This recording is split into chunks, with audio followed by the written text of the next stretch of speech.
Blocca a casa un bambino su 3 alle scuole dell'infanzia e alle primarie, dimezzate le presenze al doposcuola. In città la situazione contagio è iniziato a peggiorare dalla metà di gennaio. Nuovo record di contagi in Friuli Venezia Giulia dall'inizio della pandemia, sfondata quota 5.500 nuovi positivi in 24 ore. Anche il vicepresidente Riccardi contagiato, nessun sintomo, dice, grazie alla terza dose.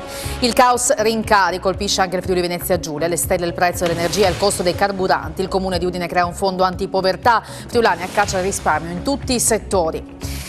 Scatta domani l'obbligo di Green Pass per i clienti di parrucchiere, estetiste e di decine di negozi. L'allarme di Confartigianato: si rischia di favorire l'abusivismo, attesa per il DPCM sulle limitazioni per i non vaccinati. Dopo l'ottima gara di Roma, Success spinge per un posto a titolare in campionato. Dubbio Deulofeu nemmeno in panchina. Intanto il Genoa, ancora senza tecnico, pensa all'ex Davide Nicola.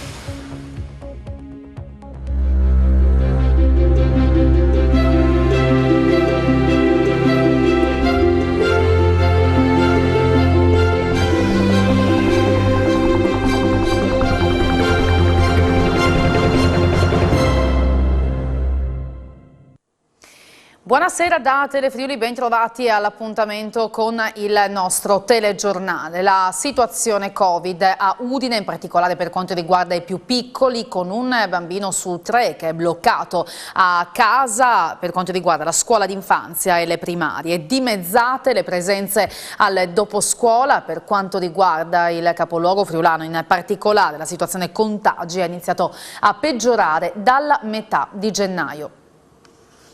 Al ritorno sui banchi dopo la pausa natalizia la situazione sembrava sotto controllo, comunque gestibile. Da qualche giorno il numero dei contagi è salito e oggi nelle scuole di Udine fino alle medie è a casa un alunno su 3. Asili, primarie e secondarie di primo grado pagano caro il picco di questa quarta ondata e i problemi si riflettono anche nel doposcuola, con presenze dimezzate nelle 15 primarie di Udine dove il servizio è gestito dal comune. Abitualmente è frequentato da 727 bambini. L'ultimo dato aggiornato al pomeriggio di oggi evidenzia 364 assenze contro 363 presenze. La situazione, riferisce l'assessore all'istruzione Elisabetta Marioni, precipita di ora in ora perché le segnalazioni arrivano continuamente, mettendo a dura prova gli uffici competenti per la riorganizzazione del servizio. La scorsa settimana, al rientro dopo le vacanze di Natale, la situazione è stata gestibile, ha cominciato a peggiorare sensibilmente da 14 gennaio, continua Marioni, a causa dell'incremento dei positivi sia tra gli alunni che tra il personale. Tra l'altro c'è una certa difficoltà a capire se è possibile riammettere i bambini a scuola dopo la quarantena, perché, afferma Marioni, non riusciamo ad avere più la comunicazione diretta con il Dipartimento di Prevenzione. Per quanto riguarda le materne, ci sono problemi di contagi e quarantene in 3 delle 4 strutture comunali. Sono 54 i bambini in quarantena su 193 complessivi. Situazione analoga anche nelle scuole per l'infanzia, approvate con chiusure totali o a metà. Se in una bolla si segnala un caso di positività, tutti i compagni devono rimanere in quarantena.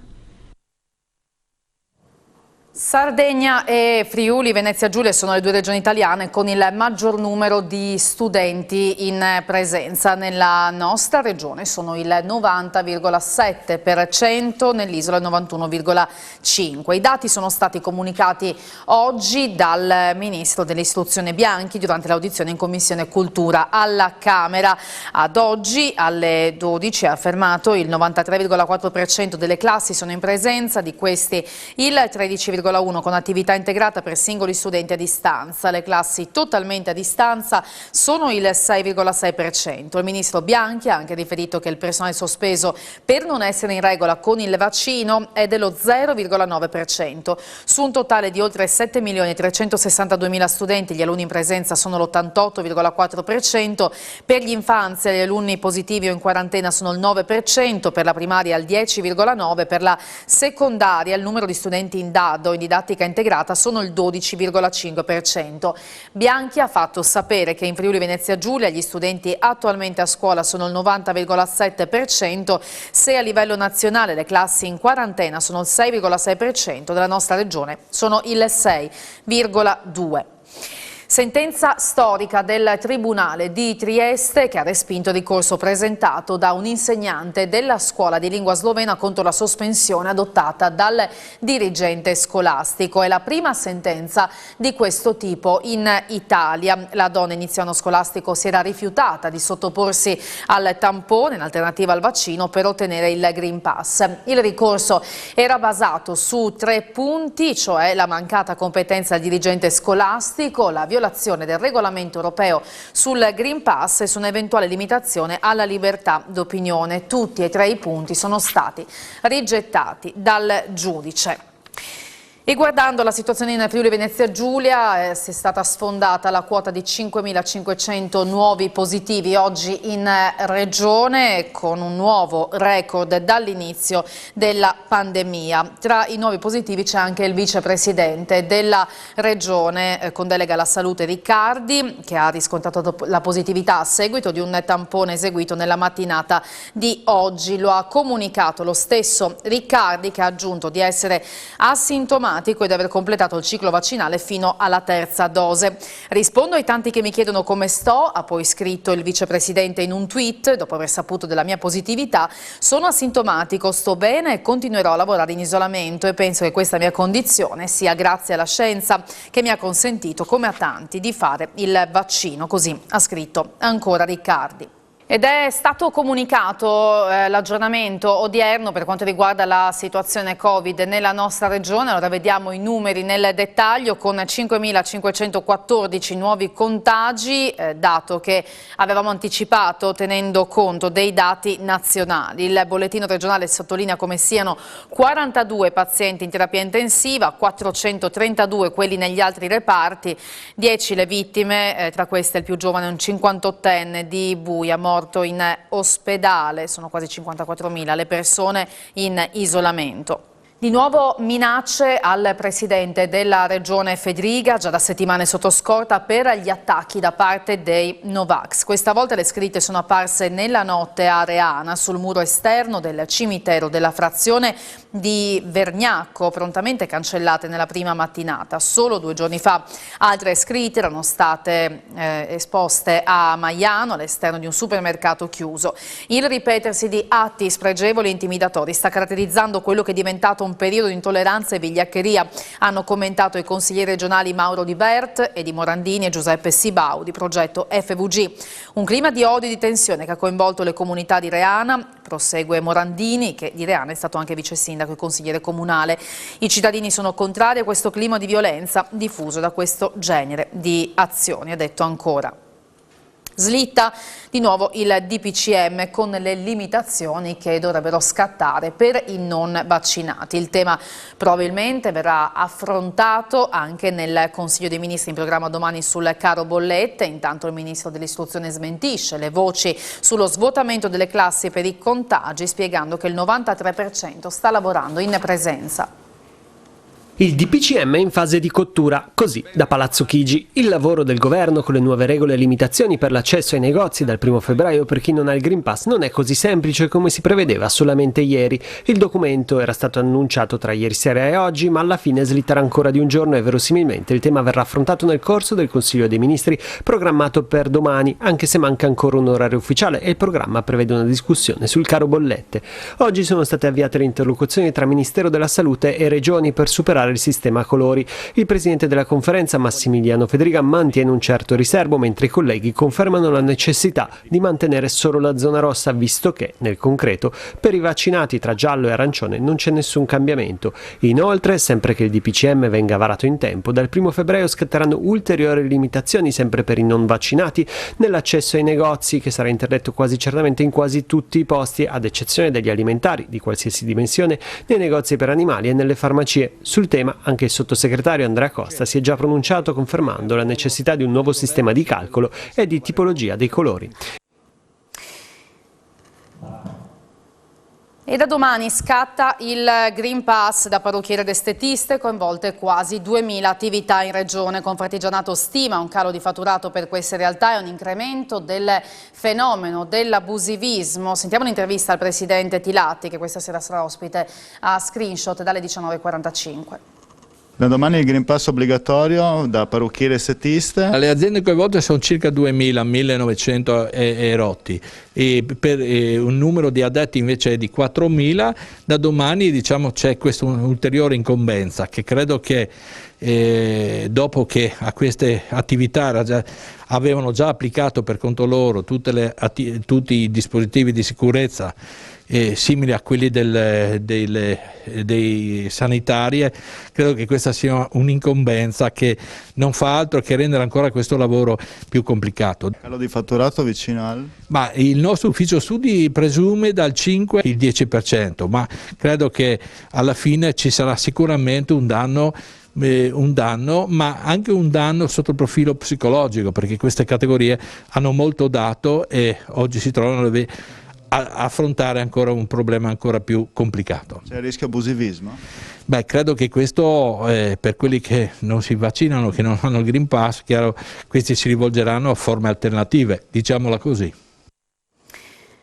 Inizieranno lunedì alle 15 le votazioni per eleggere il Presidente della Repubblica, che succederà a Sergio Mattarella, un passaggio chiave per la politica, anche per il governatore Fedriga, che conferma la volontà di ricandidarsi per un secondo mandato nel 2023.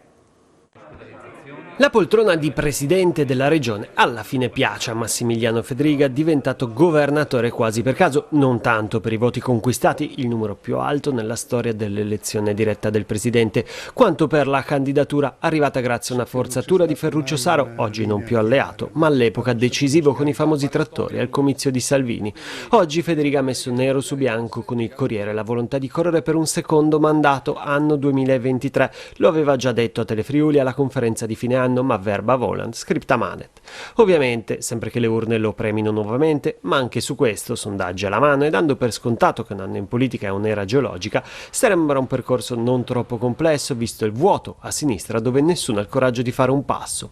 Il vero nodo però sul futuro politico italiano sarebbe assurdo limitare il tutto al Friuli Venezia Giulia e l'elezione del Presidente della Repubblica, dove il nome di Silvio Berlusconi è quello forte di una parte del centrodestra, ma sul quale sembra molto difficile trovare una convergenza di tutti. Mario Draghi è la possibilità più concreta, ma a molti il governo delle larghissime intese tutto sommato non dispiace e alla fine alle urne manca ancora un anno e quindi la scelta di chi far salire al colle, le cui votazioni inizieranno lunedì alle 15, sarà decisiva per il futuro di molti, anche dello stesso Fedriga, volto moderato e quasi di centro di una Lega che punta a riempire possibili vuoti di alleati che potrebbero non esserci più in un futuro neanche troppo lontano. Lunedì, alla prima chiama, le prime risposte. I rincari sui beni di prima necessità stanno portando le famiglie, anche in Friuli Venezia Giulia, ad adottare delle contromisure per cercare di risparmiare sul budget mensile. Nel mirino ci sono così le offerte dei vari supermercati, ma soprattutto dei mercati locali. Aumenta il costo della spesa a livello nazionale con una variazione tendenziale record che non si vedeva dall'agosto 2008. In base alle stime preliminari dell'Istat, nel mese di dicembre 2021 l'indice nazionale dei prezzi al consumo ha registrato un aumento dello 0,4% su base mensile e del 3,9% su base annua. I friulani così corrono ai ripari alla ricerca delle offerte più vantaggiose. C'è rialzetto, diciamo, da un po'. L'aumento è dichiarato soprattutto dal fatto che i grossisti chiaramente aumentano per il costo del servizio, costi dei trasporti. Cioè qui al mercato lei ha mantenuto gli stessi prezzi? Più o meno sì. Dappertutto, no? Cosa vuole? La vita è cara per tutti. Al mercato qui risparmia qualcosina? Sì, qualcosa sì. Quanto? Ha notato quanto?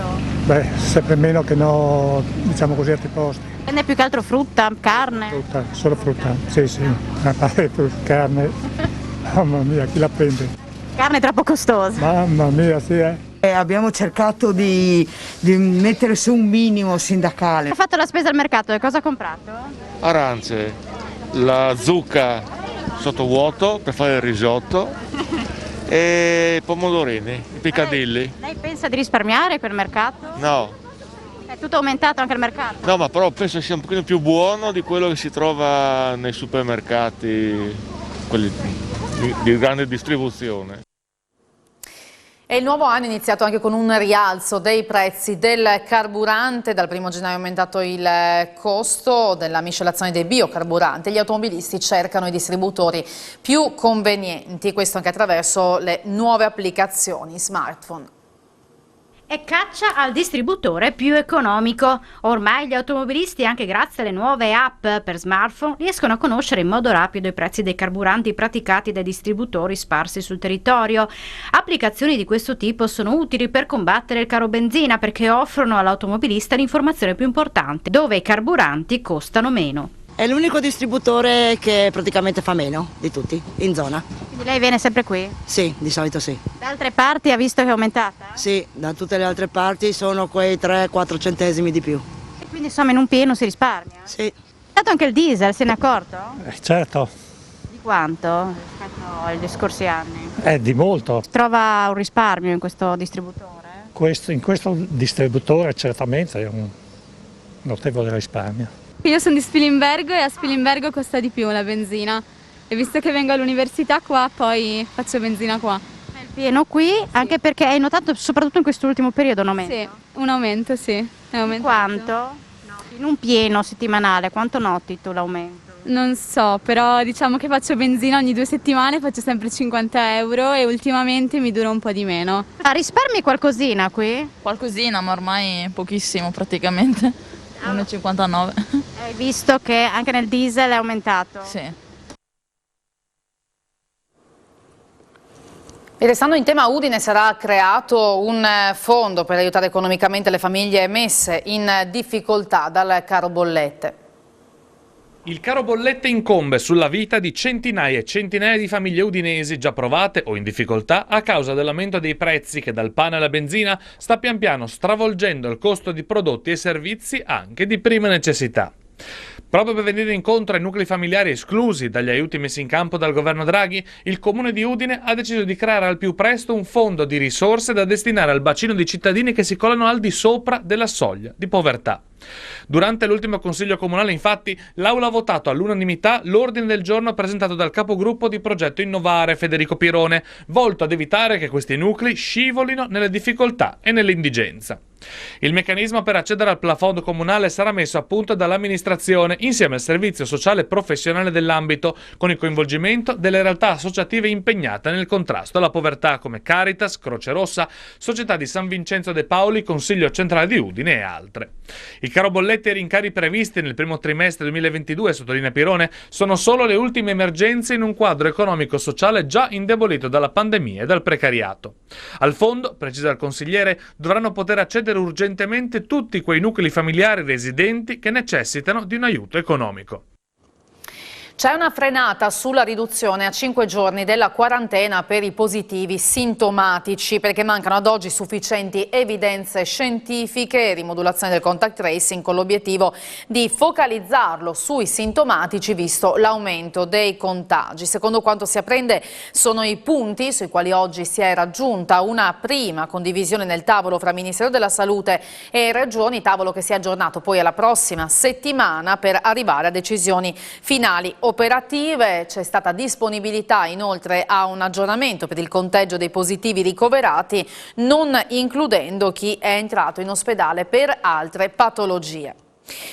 Una donna uccisa senza pietà con 19 coltellate dal compagno. Davanti alla Corte d'Assise di Udine il medico legale ha ricostruito gli ultimi istanti di vita di Aurelia Laurenti, della cui morte è accusato Giuseppe Forciniti. La tragedia di Aurelia Laurenti si è consumata nel giro di pochi minuti, poco prima della mezzanotte del 25 novembre 2020. A ricostruire gli ultimi istanti di vita della donna, Roveredo in piano, della cui morte è accusato il compagno, l'infermiere di 34 anni Giuseppe Forciniti, è stato il medico legale Michela Frustaci davanti alla Corte d'Assise di Udine. Secondo la sua ricostruzione ci fu una breve colluttazione tra i due. Dapprima Aurelia brandì un coltello, forse per tenere lontano Giuseppe, procurandogli lievi ferite alle mani e una sull'addome. Poi quell'arma fu impugnata da entrambi e Aurelia fu ferita al volto e al collo. Infine fu la sola mano di Giuseppe ad afferrare la lama e infliggere le 4 ferite mortali nel collo della compagna, recidendole arterie e vie respiratorie. Tutto questo in pochissimi minuti, tra l'ultima telefonata di Aurelia a un'amica alle 23:16 e il pianto del figlio maggiore che chiama il padre, sentito poco dopo le 23:30 dai vicini di casa. Una tragedia nata in una famiglia in difficoltà, come testimoniato sia dalla psicologa contattata dalla coppia per una conciliazione, sia dai genitori dell'imputato, che partirono in auto da Rossano in Calabria alla volta di Pordenone quella notte stessa. Difficoltà determinate dal tradimento dell'uomo con un'altra donna e dalla scarsa considerazione della vittima nei confronti del compagno. Nel mezzo, la vita di 2 bambini ora rimasti senza genitori.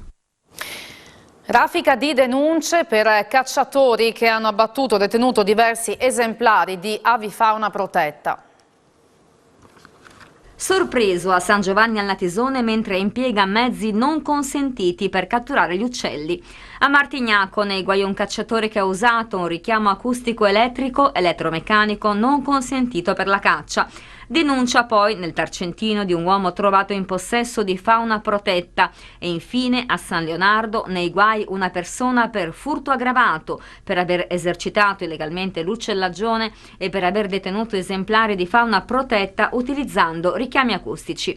Sono alcuni dei risultati dell'attività svolta dal Nucleo Operativo per l'attività di vigilanza ambientale del Corpo Forestale Regionale.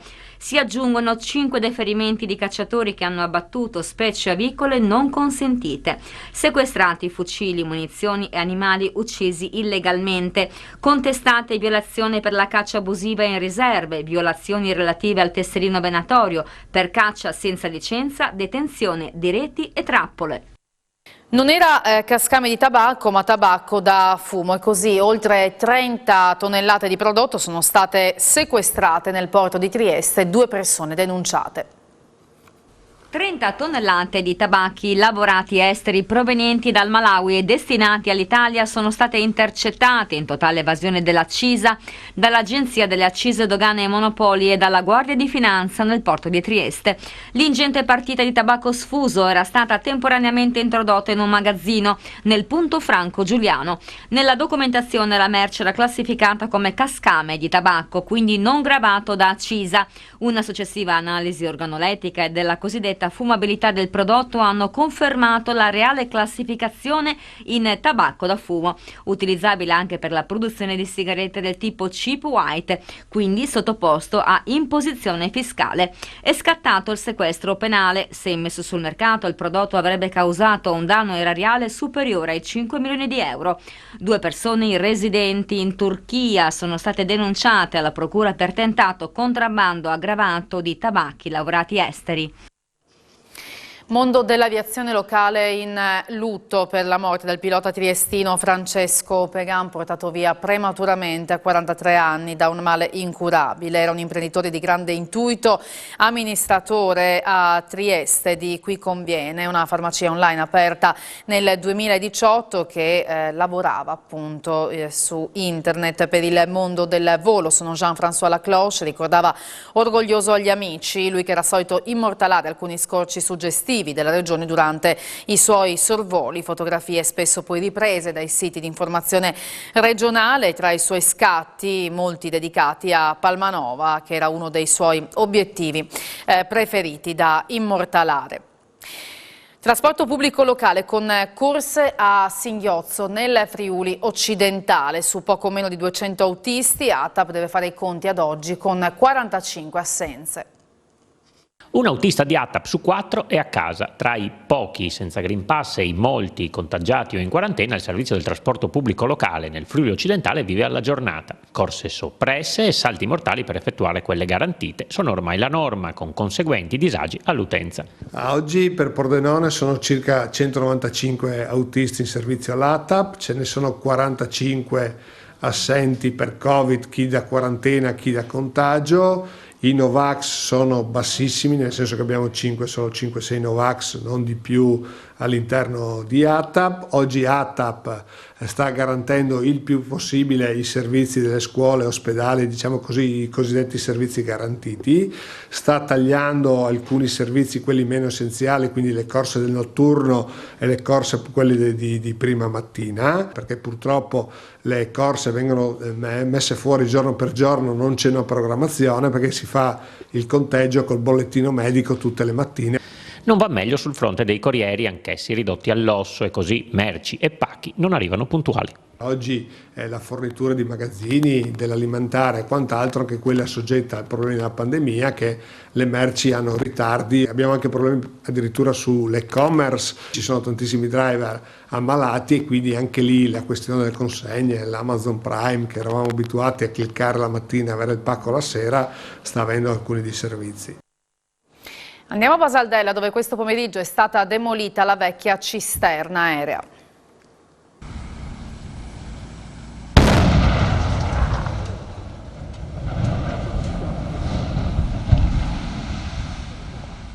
È sparito in pochi secondi il vecchio acquedotto di Basaldella, il mastodontico manufatto in cemento di via Moro Romano.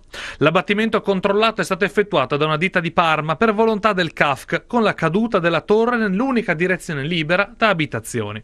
Infatti l'area è densamente abitata, ma non è stata necessaria alcuna evacuazione. Solo la via d'accesso è stata chiusa e controllata dalla polizia locale. Per evitare danni alle case sono stati eretti degli argini di protezione, tra cui è caduta in totale sicurezza la torre. Va via un pezzo di storia, certo, però erano già più di 6 mesi che era disattivato, perché quando hanno fatto i lavori qua presso le vie principali di Basaldella avevano già collegato il serbatoio che c'è a Campoformido, quindi per le famiglie non c'è assolutamente nessun cambiamento. Cambierà un po' il paesaggio, ma forse visto la vetustà dell'impianto forse cambierà in meglio. Chissà se ha resistito la GoPro. Culle sempre più vuote in regione, ma aumentano i parti in casa. Cala il numero delle nascite in Friuli Venezia Giulia, aumentano i parti a domicilio, con tutta una serie di rischi che ne consegue. A Pordenone è ancora vivo il dramma, avvenuto a fine agosto del 2021, di una donna americana che aveva scelto di partorire a casa in acqua, seguita da 2 ostetriche.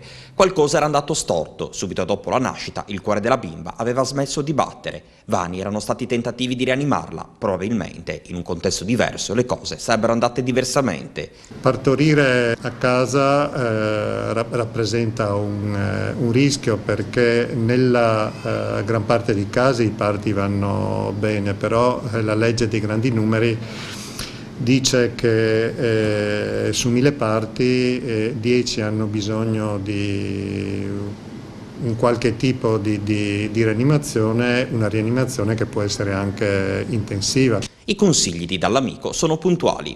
Spingere perché i nostri punti nascita garantiscano la miglior fisiologicità possibile al parto, il che vuol dire ambienti idonei, la presenza costante del papà o chi per lui, ma che nel momento del bisogno ci sia quel che serve per garantire la sicurezza sia alla mamma che al neonato.